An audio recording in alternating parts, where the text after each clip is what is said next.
Today I want to come at you with my Tuesday power tip in regards to, hey, I have knee pain, I still want to work on speed and power, I can't jump, what should I be doing, right? Or this person just might be in their 40s, 50s, haven't jumped in a while, don't feel comfortable jumping. And we see a number of guys and gals that come into Tour Vision Performance like this that want to work on speed and power but don't feel good about jumping and loading in that way, and that's totally understandable. So what do we do?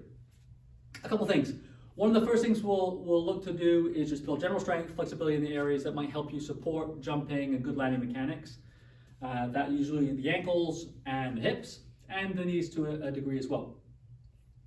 Number two, we'll work on the absorption of force. So that would be some kind of deceleration movement. So it could be coming up onto your toes and catching, right? And just starting working on loading. And then you could go to one leg and do something very similar and catching, okay? Right, so we want to build up the capacity to eventually maybe do some mini jumps and sticks. But in the meantime, right, that could take 7, 8, 9, 10, 11, 12 weeks for somebody to get comfortable doing that. And even when we get them to jump, we're not going to be able to use the intent or the intensity to get benefit out of it. So what do? Typically, places I like to go to are making sure that we have high intensity and high intent with other movements. So that could be sitting down in a box and standing up as quickly as you can, right? That could be doing that with some load, with a kettlebell. Kettlebell swings or cable pull through. So kettlebell swings is another great way to do it, one of my favorites. Or cable pull through and pull as fast. Cable's going that way and you're resisting it and being quick. Folks with knee pain are usually hopefully no shoulder pain. We can do all kinds of medable slams and variations. We can also just pick out the movements and try to move quickly. So you could do a bridge and try to move from your back. Hopefully I'm framed here, but we could be from our back, make sure we're moving from our hips and explode up, right? Or one leg, explode up.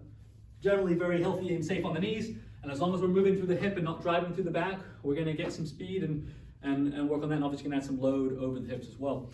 So there's quite a few options. I don't even know if I've probably even covered them all. There's always kind of fun variations we can do, band press variations, chop variations for speed that we can do to help people still work on the general strength side, the flexibility side, and other power development ways without having to jump, right? There's lots of effective ways to do that.